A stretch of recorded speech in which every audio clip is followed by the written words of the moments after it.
What's going on, guys? This is Evan, the Dark Souls enthusiast, bringing you some Dark Souls Prepare to Die Edition PvP. These were unstructured matches, invasions that I fought in Sin's Fortress. I was basically taking advantage of these invasions to practice my Great Club stuff and to experiment with some of the Prepare to Die Edition content and changes. Some forewarnings on this video. Everything I say from here on out is basically knee-jerk reactions to the 1 or 2 hours I've spent PvPing in random areas throughout the game, and just some things I've observed. Also keep in mind I haven't been browsing forums, so most of these discoveries are fresh and new to me, so they might be fresh and new to some of my viewers. All this information, of course, has been out on game FAQs, wikis, Reddit, etc., all the community Dark Souls sites, but these are my reactions to things I'm discovering. I like some of the things I see. I do think I see more variety in PvP, but at the same time I see some glaring problems like in the original onset of Dark Souls PvP. And I'll sort of outline those as the video continues. I will not be talking much about the actual PvP matches on screen because there's really nothing remarkable about them. My build is actually very incomplete at the time. I've got all sorts of gaps in this build, i.e. I'm using a plus 15 strength weapon that doesn't have the strength stat as high as it should be. I don't have buffs on it. I actually have 15 wasted points into intelligence at this time since I don't have greater magic weapon equipped. So obviously this build leaves a lot to be desired. There's a lot of gaps in what's going on right now, but this is just sort of a backdrop to the discussion I hope to provide. I'm really interested to see some comments in the video. I can't promise I'll respond to all of them depending on how many I get, but I will absolutely read all of them because this is something I'm a little worried about. And no one hate on me for using flasks and stuff like that in the comments. Like I said, these were not like formal matches. These were experimental battles by me, for me, just so I could get a feel for the new changes like I previously discussed. Plus, I don't really think I chug too many flasks in these matches. I usually wait until after just because, I'm an honorable bro like that. But alright, let's get out of this introduction here and talk about some things I've easily observed.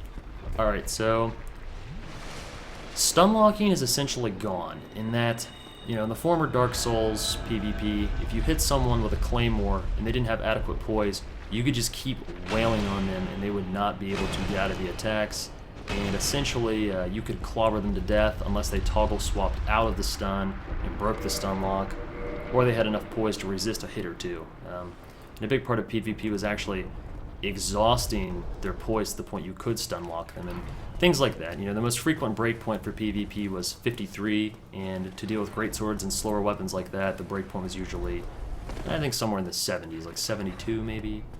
I'm not exactly sure, but that led to all the builds basically being, mixes of Havels with Giants, Darkwood Grain Ring, because it used to give you additional equip weight, up to 50% weight.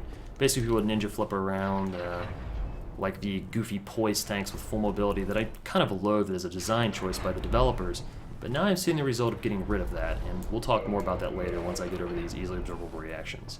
As I just alluded to, the Darkwood Grain Ring has been nerfed. Now you only get the ninja flip at below 25% equip weight, up to or below, so no more doubling your available run speed and roll animation just by equipping the ring. Now you actually have to stay below that 25%. Now, I'd like to just throw this out there. The ring is still unbelievably good because you still have those invincibility frames, you still have the added speed, all sorts of nice things about that. The ring's functionality hasn't been nerfed, only in that it probably functions like it always should have. But some other things, 31 is going to be the new essential breakpoint because katanas, surprisingly, still stun lock very well. So, in conclusion, it is highly advisable that everyone PvPs was at least 31 poise, unless you're doing like a no poise PvP challenge build. Alright, so those are the quick things I've observed that have totally warped the face of PvP for me as a player, because I was always more into stun locking than backstabbing. I mean, I definitely utilize both, and I still do to a point, but my strength weapons just don't backstab like they used to, or just, they still backstab like champs. They just don't, they don't stun lock anymore, which has me raising some questions. So, let's face the realities that I don't even think are up for debate. The Darkwood Grain Ring is still the best ring in the game, and is still arguably, if not definitely strong enough, that you should be basing entire builds around the Darkwood Grain Ring. Because what else would you really use at this point? I mean, you could have Havel's Ring for, additional heavy stuff on, but what's the point? If you really only need, roughly 31 poise on 90+% of builds, there's just really no value in having all that extra equip weight from Havel's unless you're using some heavy weapons or something that just really demands Havel's Ring. Like my build demands Havel's Ring because, I have heavy weapons and it's a strength build, so I pretty much have to wear Havel's to get the equip weight down to that below 25% for full rolls and things like that.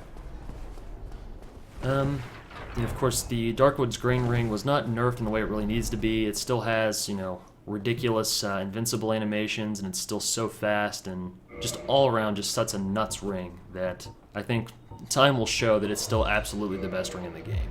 We'll see more variety in ring choices because people will I think people are going to overestimate, how much the ring was nerfed and not wear it enough. Okay, but moving on. The elemental weapon nerf, elemental weapons just do less damage now. That's pretty obvious, the ramifications on that. We'll still see Vitality Gouge builds using elemental weapons though, they just won't be as good as they used to be. So, the Ring of Favor and Protection is going to be a huge ring now because, it increases your pretty much everything. The Ring of Favor and Protection was always an amazing ring, but now it's probably even more viable than it used to be, in that there's just nothing to really compete with it. The Hornet's Ring got nerfed. It still adds a significant amount of backstab damage and thereby is still a quality choice on builds emphasizing backstabbing. But if you're not emphasizing backstabbing, the Ring of Favor and Protection will probably give you enough strength and endurance, or rather, enough added equip weight that you can actually forego the Wolf's Ring. Now the Wolf's Ring still has a great place in PvP now because essentially if you equip the Wolf's Ring, you can equip anything else you want for your armor because it brings you to the necessary breakpoint on your character, which is 31. Wolf's Ring gives you 40. So, more power to the Wolf's Ring. Alrighty, with that said, a couple other things I want to talk about. These, I guess I'll call this part the first part was like my introduction of observables. This is my tiers for fears. I don't really like what I see in the Prepare to Die issue PvP. I'm not saying it's worse or better, I'm saying it doesn't really suit my preferences because it's not having the ability to stun lock with heavy weapons gone that really concerns me. It's so much as the invalidation of poise in a lot of ways, because poise right now could actually be a great balancing force in the game, I think, and I'll elaborate on that right now, actually. So let's talk about strength weapons, which is what I'm using right now. And the way I see it, this is why you would use a strength weapon. So you get high damage, which is just sort of part and parcel to having a strength weapon, is strength weapons typically tend to do more damage than dexterity-based weapons, in a lot of ways, per hit that is. Dexterity weapons typically attack faster and have all sorts of other advantages, but per hit damage, the strength weapons still just take the cake, the big guns, so to say. Most of them have good range, and some of them have a good moveset. By some of them, I mean like 3. The 2 Great Clubs have cool movesets, Great Club and Large Club, and the Man Serpent, Great Sword, all have pretty good competitive movesets that don't get you rollback stab or leave you horribly open. And keep in mind, since these weapons don't hit stun like they used to, they aren't the one-hit wonders they used to be. Like it used to be, if you could land a hit with a Great Axe, they, in many cases, would just be stunned and you could just beat them to death before they could get out of stun lock. That's no longer the case because stun lock has essentially been removed. Let's look at the disadvantages to using these. They're heavy.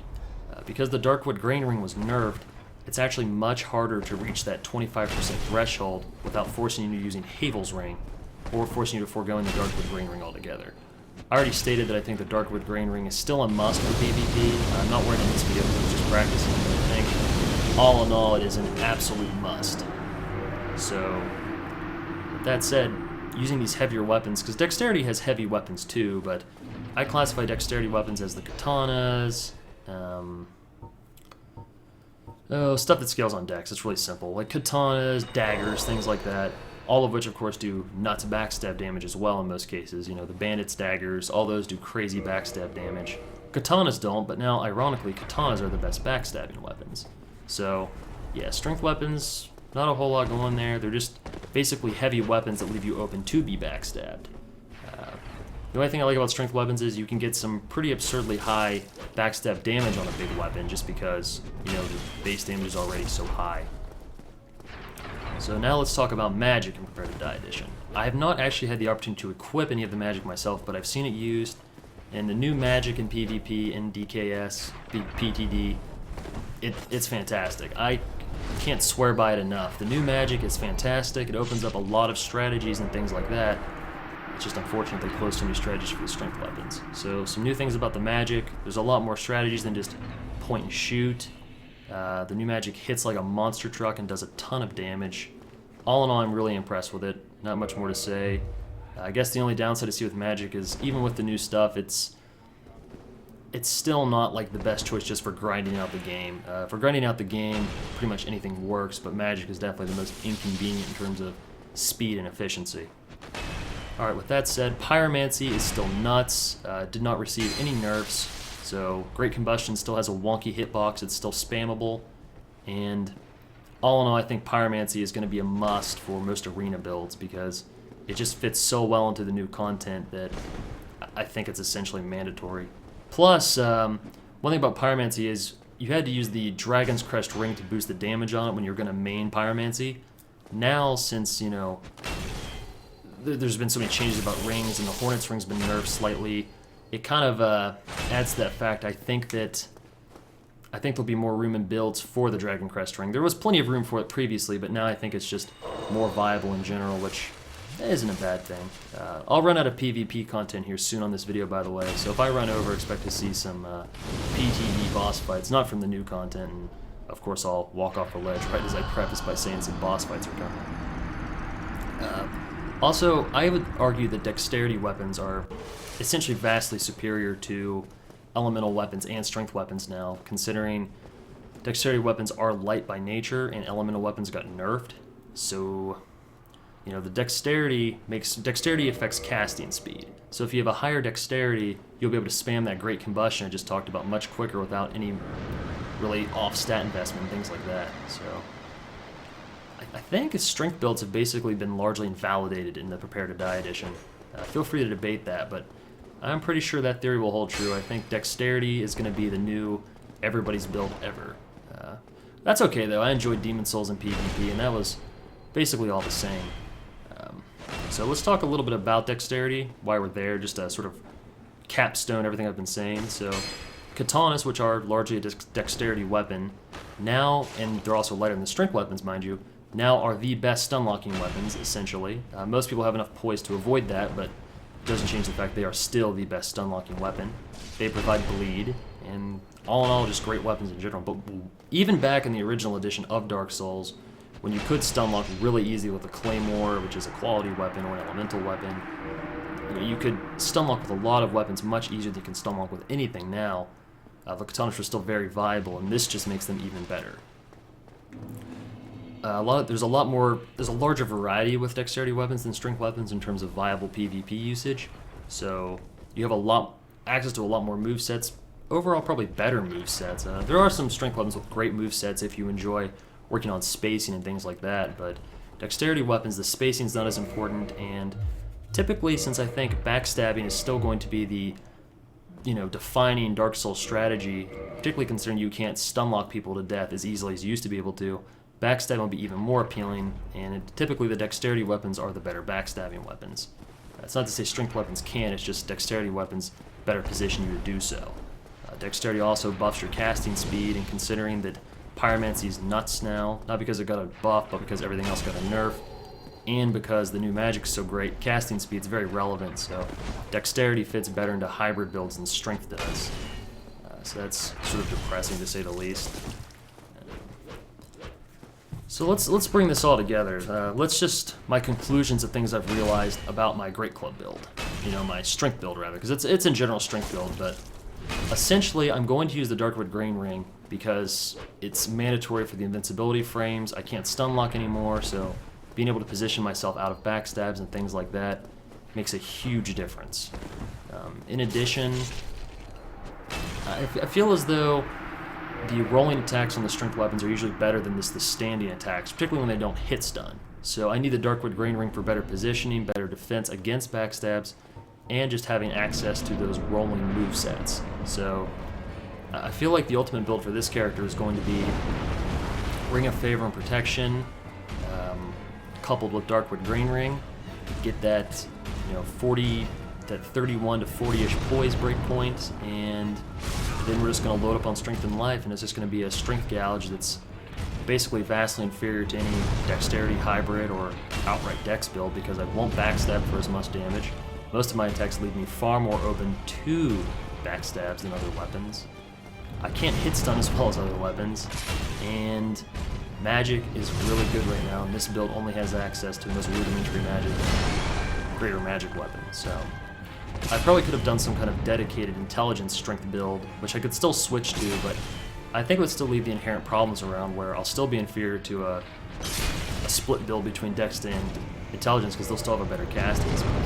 So maybe I'm just having a knee-jerk reaction. I'm overestimating the effects of these changes. Please tell me in the comments what you guys think, but I feel pretty confidently that strength has just been minimized as a viable strategy in PvP, and furthermore, the Darkwood Grain Ring is actually better now. The Darkwood Grain Ring is not better as a ring itself, because it's clearly been nerfed, but in the vacuum of strategy that we are now in, where there's no need to get so much poise, losing that extra equip rate just isn't consequential unless you're using a build that rocks heavy weapons, i.e. great swords, ultra great swords, Moroccos, strength, dex, split weapons.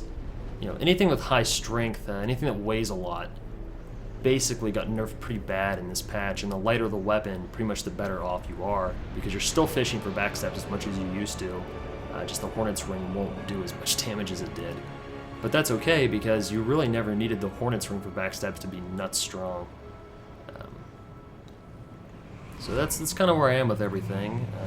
Once again, these are knee-jerk reactions, but I really feel like a lot of them are going to hold true. I mean, you'll still see people rocking almost any weapon in PvP, and you still find people fist fighting in PvP for giggles, or kicking you to death for PvP. Just all sorts of things people do for giggles. But in conclusion, I just don't see a lot of room for strength builds. Faith builds to me remain largely unchanged. They're still fantastic, probably even better now because magic is stronger than it used to be. So spells like Greater Magic Barrier and Anti-Magic Field are actually stronger than they were in the past, and providing you combo with Dexterity, Wrath of Gods is still a force to be reckoned with. You'd be surprised, that Dexterity makes that Wrath spam even better. I know the community scorns at Wrath spam, but people actually have less poise now than they used to, and to my knowledge, Wrath still hit stuns as well as it used to, if not better. So, better only in that, people have less poise now. So, I don't know, let me know what you guys think. These are some quick PvP matches and a boss fight there at the end. I'm looking forward to seeing some thoughts in the comments. I know this commentary is kind of all over the place, but like I said, knee-jerk reactions and a quick analysis. Once there's been more time with the game and I've got more matches on my hard drive to upload into a longer, comprehensive section, I'll give more thoughts on PvP and the strength build, because I'm not going to scrap the build or anything ridiculous like that. I don't mind PvPing with what I consider to be slightly inferior stuff. I mean, I was never the guy running around with +5 Chaos Elemental Rapier as a main with like 99 Vitality, fishing for backstabs all day, which I still say is probably the best build in the game, or if not a Vitality Gouge Rapier backstab build, then a high Dexterity Gold Tracer / Silver Tracer dex build. I don't know, all sorts of options, so let me know what you guys think, and I'll see everyone next time. Oh, and as always, everyone take care.